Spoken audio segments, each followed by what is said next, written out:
Dans les deux vidéos précédentes, j'ai présenté qu'est-ce que ça veut dire MLOps comme approche.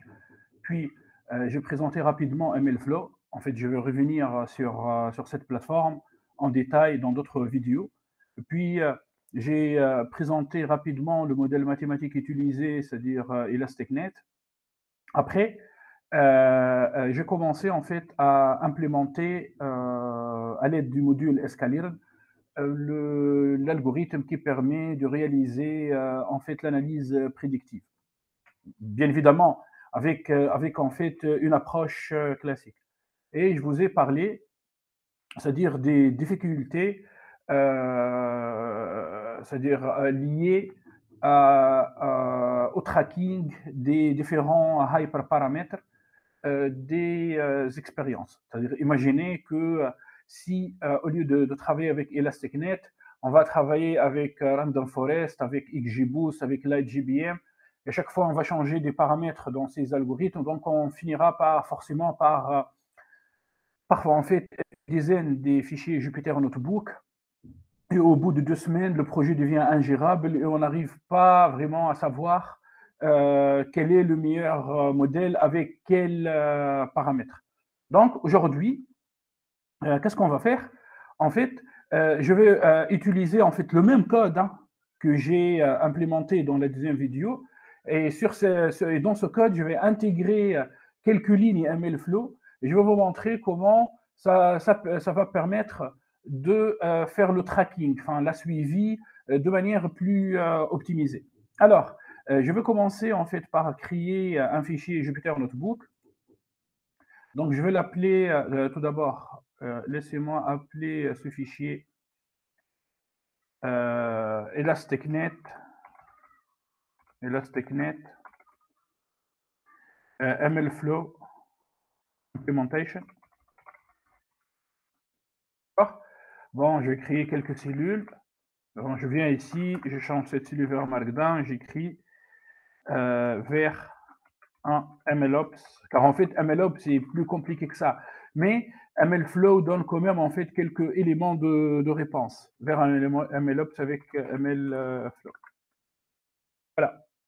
Juste attention, je vais revenir en fait à l'environnement, enfin à l'environnement développement intégré VS Code. Juste pour vous dire que je suis dans le répertoire, je travaille dans le répertoire test, d'accord? Dans le répertoire test, j'ai un répertoire data qui contient chemical liquide.csv, enfin le fichier contenant des données, qui contient aussi un répertoire qui s'appelle artifacts. Et retenez bien en fait ce répertoire, car après, on va trouver les résultats des expérimentations à l'intérieur de ce répertoire. Puis, on trouve bien évidemment la base de données mlflow.db dans laquelle on va stocker les résultats de nos expérimentations. Bon, là, j'ai fait en fait une petite erreur. Apparemment, j'ai créé le fichier Jupyter Notebook à l'intérieur du répertoire data. Bon, il suffit de faire pwd. Donc, on voit bien que le fichier se trouve dans data. Cet égard, en fait, je vais changer l'emplacement de ce fichier. Donc, de data, je fais CTRL-X. Je vais revenir à test. Voilà. Donc là, c'est plus. Bon, je vais fermer ce fichier. Bon, puis je vais revenir en arrière. Je vais ouvrir plutôt l'autre fichier. L'autre fichier Jupyter Notebook. Là, je vais vérifier, pwd. Et voilà. Donc, je suis dans le répertoire test. Bon, voilà. Donc là, j'ai le répertoire artifacts qui est pour l'instant qui est vide, data, qui contient le fichier contenant les données, mon fichier Jupyter Notebook et ma base de données mlflow.db et le fichier requirements. Voilà. Allez, je vais commencer maintenant en fait le coding. Donc, qu'est-ce que je vais faire? Tout simplement, je vais copier-coller. En fait, je vais réutiliser le code qui a été déjà implémenté dans la deuxième vidéo. Bon. Donc là, je vais commencer en fait par charger les bibliothèques de base. Puis, je viens ici, je vais écrire un commentaire. Donc, MLflow code integration. Donc, je commence l'intégration du code MLflow. Donc, tout d'abord, je vais charger le module MLflow, donc import MLflow. Puis, je vais charger le sous-module Escaliron dans MLflow. En fait, MLflow, c'est un module qui contient ou bien qui permet d'intégrer beaucoup de bibliothèques et de modules déjà prêts, c'est-à-dire dans l'écosystème de développement, enfin du machine learning Python. Et parmi ces bibliothèques, on trouve la bibliothèque Escaliron. Donc, en fait, afin de vérifier, il suffit qu'on écrive en fait mlflow.tab, tabulation. Donc, je répète ça, voilà. Ben, qu'est-ce qu'on remarque? On remarque par exemple que MLflow contient par exemple une interface avec la bibliothèque FastAI, avec Gluon, avec H2O, avec Keras. Enfin, c'est un fameux module, avec l'IGBM, cet algorithme qui permet de faire de la classification et de la régression. On trouve aussi PyTorch. Donc, en fait, on trouve plusieurs saveurs. C'est comme si MLflow contient plusieurs saveurs. Donc, on trouve Escaliron, Spicy, Spark, Shape. Shape, c'est pour l'interprétabilité des modèles. Bon, c'est un sujet un peu chaud. TensorFlow, le fameux TensorFlow et XGBoost. Bon, aujourd'hui, il s'agit bien évidemment en fait d'un exemple introductif. Alors, on va travailler avec Escaliron. Mais ça ne va pas m'empêcher après, dans les vidéos qui vont venir, d'utiliser Keras, TensorFlow, de faire du deep learning et même de réaliser en fait un UTL complet et faire son tracking avec Spark. Voilà. Alors, donc je vais exécuter, bon, là, cette cellule est déjà exécutée. Puis, je vais spécifier le chemin des données ici. Là, je reviens à copier-coller en fait le code. Bon, on va pas vraiment vérifier en fait la qualité des données. Puis, je viens, je vais prendre les fonctions, fonction par fonction. Hein. Donc, load data. On va laisser tomber le TS1 de load data. Trail.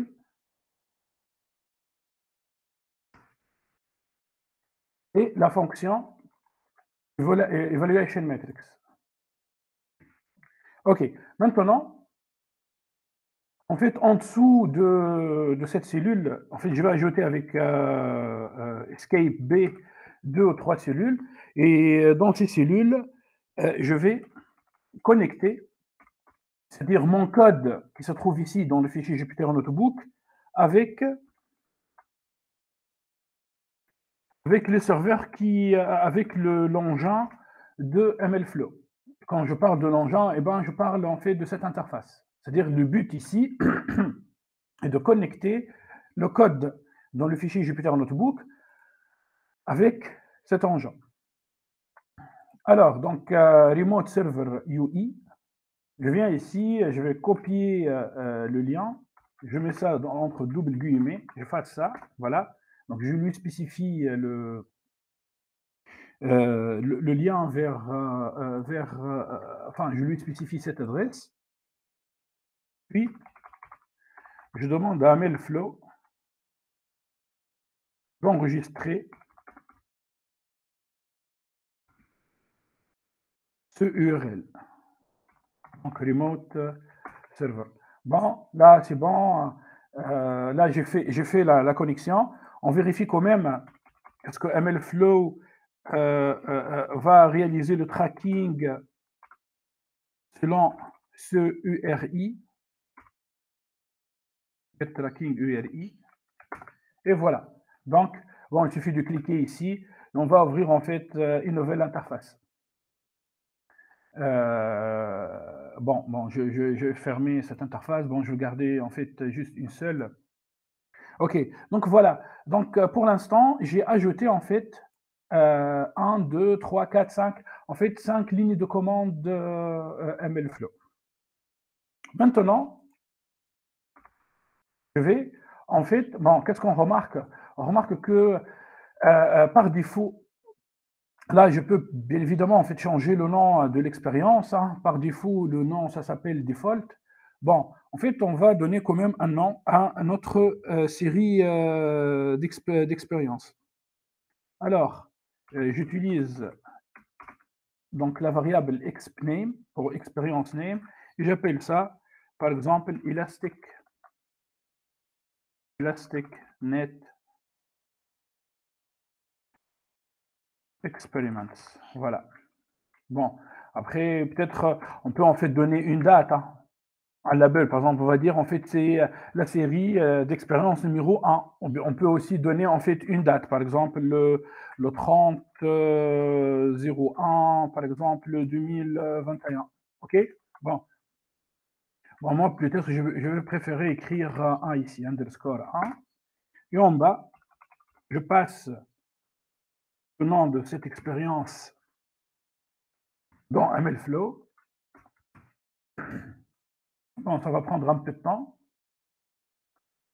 Voilà, donc creating a new experiment. Je viens ici, j'actualise la page et voilà.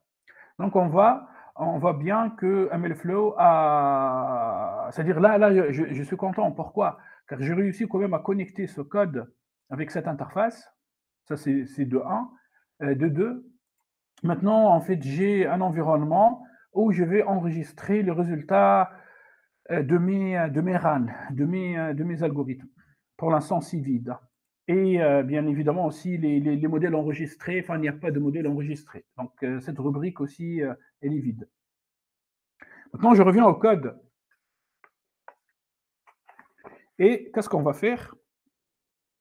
En fait, je ne veux pas toucher au fichier, à la fonction loadData, non plus à la fonction evaluationMetrics, mais plutôt, je vais travailler la fonction entrée. Donc, à l'intérieur de cette fonction, je vais venir ici et j'ajoute cette ligne de code. Donc, with MLflow, start run, deux points. Donc là, bien sûr, il faut respecter l'indentation. Hein. Pareil pour lr.fit. Pareil pour le reste du code. Puis bon, on va laisser le return tranquille. Et bon, pour l'instant, quand même, en fait, à l'intérieur de cette boucle, tout ce code est maintenant connecté à MLflow. Mais quand même, il faut garder en fait une trace. À cet égard, qu'est-ce que je vais faire? En fait, je vais utiliser la fonction log. Donc, c'est une fonction, bien une méthode qui se trouve dans MLflow. C'est plusieurs méthodes. On trouve log artifact, log artifacts. Bon, c'est quoi la différence? En fait, artifact, c'est pour un seul artefact. Artifact, c'est pour plusieurs. Dict, figure, c'est-à-dire si on veut connecter une figure vers MLflow, image, métrique, metrics, params et texte. Bon, en fait, moi, je vais choisir pour l'instant param. Apparemment, vous avez compris. Nous avons en fait deux paramètres. Donc, le premier paramètre, c'est alpha. Et le deuxième paramètre, c'est le ratio en L1. Et on travaille exactement comme dans le cas d'un dictionnaire. Donc, dans un dictionnaire, on trouve en fait l'ensemble, ou bien en fait, on trouve une clé et une valeur. À une clé, on trouve une valeur. Donc, la clé ici, c'est alpha, c'est une chaîne de caractères, et la valeur, c'est alpha, 0,5, 0,1, et ainsi de suite, et ainsi de suite. Bon, donc là, maintenant, quand je change la valeur de alpha, je veux retrouver cette valeur ici, au niveau de l'engin de MLflow. Bon, je fais la même chose pour l'autre paramètre, L1 underscore ratio, value égale à L1 ratio. Et maintenant, peut-être vous allez me dire, ici on veut peut-être, au lieu de connecter en fait un seul paramètre, on veut connecter en fait plusieurs paramètres. Bon, ça c'est faisable en fait à l'aide de la fonction log params à la fin s. Par contre, au lieu de passer les paramètres en fait paramètre par paramètre, on peut passer, c'est-à-dire un dictionnaire. Par exemple, comme ici, je fais alpha, 2 points, plus peut-être, je pense que peut-être c'est plus pratique, hein, pour les développeurs, de travailler avec des, dictionnaires. Donc on peut faire ça aussi. C'est-à-dire, autrement dit, on peut fusionner ces 2 commandes en une seule commande. Bien sûr, à l'aide de ce dictionnaire, OK? Bon, allez, qu'est-ce que j'ai fait ici? Bon, ça c'est 4 boosts. Bon, allez, je vais quand même, commenter, cette ligne de code. Bon, on va garder log param, log param. Maintenant, on va passer en fait au métrique. Donc MLflow, métrique, log métrique, pardon. Pareil qui, donc, nous avons en fait notre, première métrique, c'est RMSE. La variable s'intitule RMSE. Bon, on peut répéter ça 3 fois, hein. C'est-à-dire je fais ça, comme ça, j'ai MAE, je viens ici et je fais MAE. Là, je fais, R2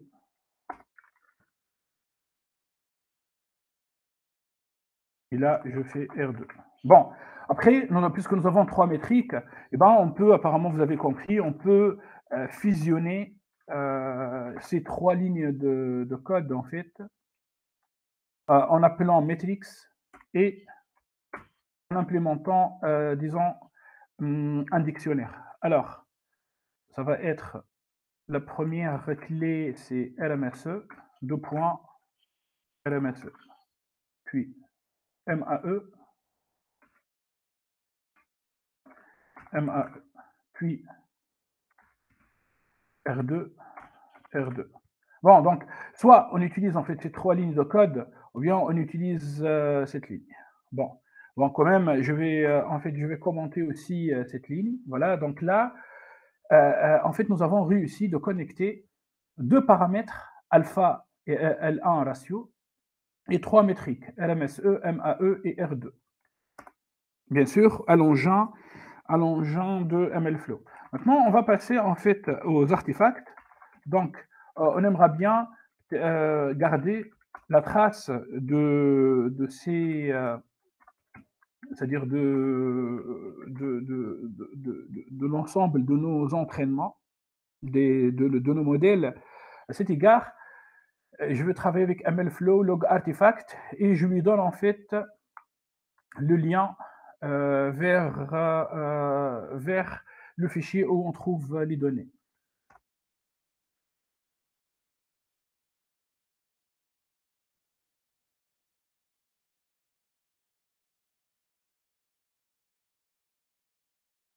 Puis,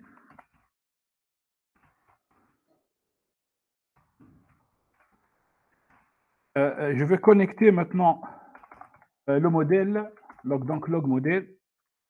Le modèle, c'est LR. Enfin, n'oubliez pas que quand j'ai instancié le modèle, hein, quand j'ai instancié la classe ElasticNet, j'ai appelé, l'objet LR. Donc là, je vais mettre LR et je vais appeler cet objet modèle. Bon, on peut quand même ajouter en fait, c'est-à-dire juste, un commentaire ou bien une sortie qui va nous permettre de, c'est-à-dire peut-être de faciliter sur la communication avec MLflow. Donc MLflow get artifact URI. Ça veut dire que, une fois on crée l'artefact, eh ben, on obtient en fait disons, la place ou bien le répertoire dans lequel nous avons sauvegardé, nos sorties du modèle. Voilà. Bon, bon là, j'exécute train. Bon, je pense que tout est prêt maintenant. Bon, on vérifie quand même. Donc, ElasticNet experiment et 1 est vide. Le dossier artefact aussi est vide. Donc je reviens en fait à notre, au test ici. Je prends ça quand même. Je change la nature de cette cellule. Donc, test sur le modèle mathématique ElasticNet dans MLflow. Bon. Puis, je prends, allez, on va vérifier. 1, contrôle escape B, 2 et 3. Allez, je lance maintenant en fait l'entraînement, donc la fonction train, avec alpha est égal à 0,5 et L1 ratio est égal à 0,5. Donc je viens tout de suite en fait vers l'interface, je vais actualiser la page et bam, on voit que bon là c'est 13h16. Hein. Moi j'ai lancé le run ou bien l'entraînement à 13h15, 52 secondes. Et on voit que ça prend du temps, hein, c'est-à-dire le fichier Jupyter Notebook est busy et en train de faire des calculs. J'ai RMSE, MAE, et on a réussi en fait à enregistrer le résultat du modèle dans un dossier qui s'appelle Artifacts 2. Allez, je vérifie ici. Et on trouve ici, en fait, cette marque verte montre que le calcul est fini et que tout est bon maintenant, c'est-à-dire on peut aller. Bon, là, on trouve le nom en fait d'utilisateur, c'est-à-dire la source, la version, il n'y a pas de version pour l'instant, et le modèle c'est Escalene, alpha est égal à 0,5, L1 ratio est égal à 0,5, MAE 0,6, R2 0,1 et RMSE c'est 0,89. En fait, on retrouve les mêmes valeurs affichées ici. Bon, je clique sur le modèle. Bon, on va trouver en fait la date, la durée du RAN en fait sur le processeur. C'est hyper important de savoir, c'est-à-dire pour quantifier la complexité temporelle. À un moment, parfois, il y a des algorithmes qui peuvent prendre 4 heures, 2 heures. Hein. Ça dépend de la quantité des données. On trouve les paramètres. On peut afficher les paramètres. On trouve ici les métriques. On peut tracer ces métriques. On peut comparer entre les métriques. Apparemment, les connaisseurs ont bien compris qu'il s'agit bien du module Plotly. Hein. Bon, c'est une bibliothèque de visualisation très très sophistiquée. Hein. Donc, MLflow utilise cette bibliothèque. Bon, je reviens en arrière ici. Et bon, pour l'instant, il n'y a pas de tag. Il n'y a pas de tag. Et on trouve dans Artefact, en fait, on trouve notre modèle. Donc là, on va trouver 3 fichiers. Bien évidemment, le fichier contenant les données. Il y a en fait les paramètres dans un fichier Pickle, ce qui permet après de réutiliser ce modèle pour faire des prédictions. Ou bien on peut prendre ce fichier Pickle et l'envoyer par email, ou bien le mettre dans un serveur. J'ai là un fichier de configuration, conda.yaml, qui contient la version de Python et les modules à installer afin de tourner ce modèle, MLflow, scikit-learn, cloudpeak. Et on trouve un autre fichier qui contient beaucoup plus d'informations, c'est-à-dire la date de création du modèle, l'identification du RAN, la version de scikit-learn et beaucoup de paramètres importants. Bon, maintenant, physiquement, MLflow donne même les lignes de code à intégrer pour réintégrer le modèle. C'est-à-dire, donc il suffit de faire import MLflow, puis j'utilise ce modèle, donc artifacts modèle, puis je peux loader, enfin charger le modèle et l'utiliser en fait pour faire des nouvelles prédictions. C'est dingue, hein, c'est-à-dire MLflow, ça facilite trop la vie du data scientist. On trouve ça en fait avec Pandas, bien sûr pour des fichiers peu volumineux, qui ont une taille peut-être inférieure à 10 gigas, hein, c'est-à-dire si la RAM, si la mémoire vive de votre ordinateur tient la route et peut inclure peut-être 10 gigas, 20 gigas de données, on peut utiliser Pandas. Sinon, on peut trouver le même code avec Spark. Voilà, avec Spark. Maintenant, physiquement, quand je vais au dossier artefact, bon, je trouve un dossier 2. En fait, pourquoi 2? Car moi, enfin dire, pendant les essais préliminaires pour réaliser cette vidéo, en fait, j'ai tourné le fichier Jupyter Notebook 2 fois. Donc, il y avait un répertoire 0 et un répertoire 1. Donc là, MLflow a passé directement à 2. Donc, je clique sur 2, on trouve ce dossier, c'est le RAN. Dans ce dossier, on trouve Artifacts, je clique, je trouve le fichier contenant les données et le modèle, le fichier YAML, conda YAML, et ML modèle et le pic. Tout ça est centralisé en fait dans un seul répertoire, avec en fait une interface dynamique et très très facile à utiliser. Bon, allez, je vais donc maintenant lancer. Donc là, je vais changer. Enfin, imaginons, hein, R2, là, c'est pas bon du tout. Hein, le quotient de termination est égal à 10%, c'est 0,1, c'est peu. Donc, qu'est-ce que j'ai fait? En fait, enfin, un data scientist va changer les paramètres et il va lancer le code pour une deuxième fois. Bon, là, on voit une amélioration du R2, mais c'est insuffisant. Hein. Et en attendant, je pars vers MLflow, Elasticnet Experiment, et on voit qu'il y a en fait une nouvelle expérience en cours qui n'est pas encore finie, puisqu'il n'y a pas la marque verte. D'accord?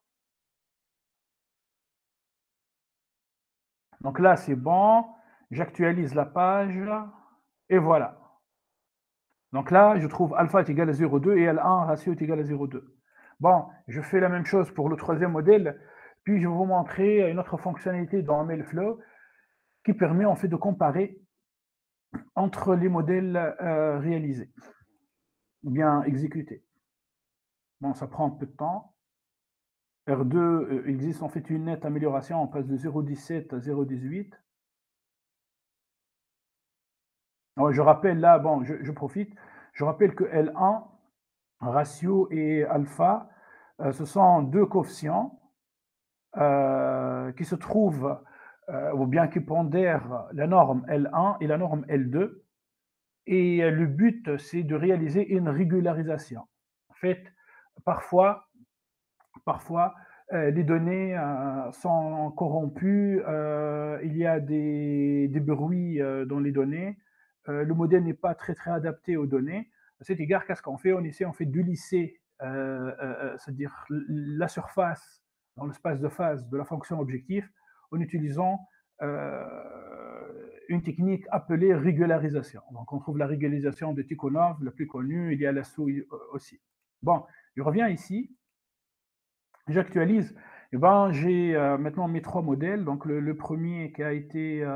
Enfin, le RAN a commencé à 13h15, l'autre 13h21 et l'autre 13h22 minutes. OK? Bon, je clique sur le dernier RAN. On trouve, on trouve les paramètres alpha et L1 ratio, les métriques.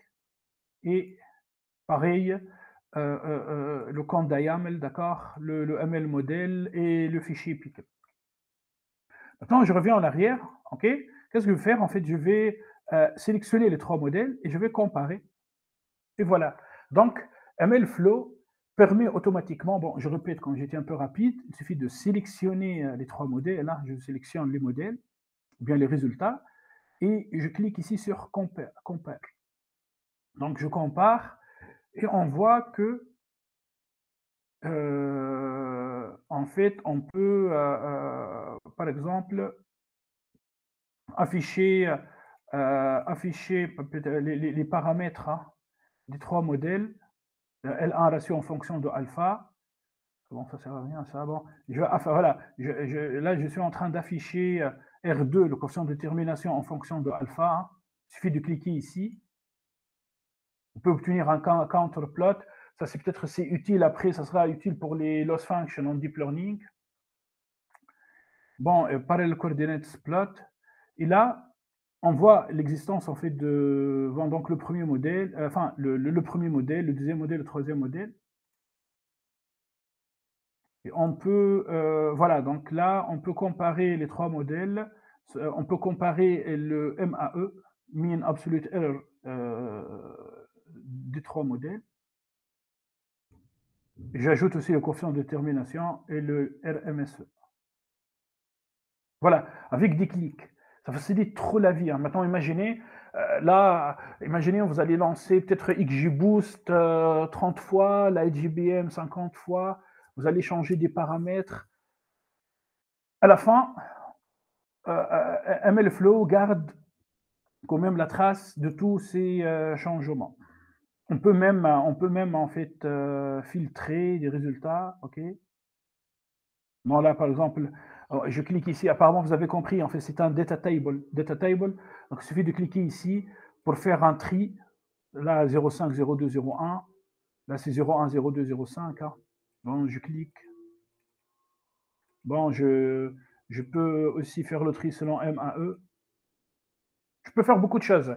Je peux même charger ou bien télécharger les résultats dans un fichier LibreOffice, peut-être afin de garder quand même la trace. Donc, il y a des gens peut-être qui préfèrent ce genre de fichier. Voilà, voilà, donc pour cette vidéo, disons, numéro 3, quand même, nous avons réussi à réaliser, enfin, à regarder la première fonctionnalité, ou bien l'une des fonctionnalités de MLflow, qui est le tracking. Bien sûr, MLflow contient des fonctionnalités encore plus avancées. Et après, qu'est-ce que je vais faire? En fait, je vais implémenter un algorithme deep learning, Keras ou bien PyTorch, ou bien peut-être directement avec TensorFlow. Je vais implémenter le code classique avec Python, puis je vais vous montrer comment, en fait, en ajoutant les lignes de code de MLflow, on peut faire le tracking plus facilement. Et le but du jeu, à un moment donné, en fait, c'est d'automatiser tout le cycle de vie. C'est-à-dire même l'ETL avec Spark et avec Pandas peut être traqué avec MLflow. Il reste aussi la fonctionnalité en fait d'enregistrement de modèles. Enfin, MLflow, c'est une usine à gaz, mais facile. Hein. Je pense que cette plateforme permet, disons, de booster le rendement d'une équipe constituée par des data scientists. Voilà, et merci pour votre attention.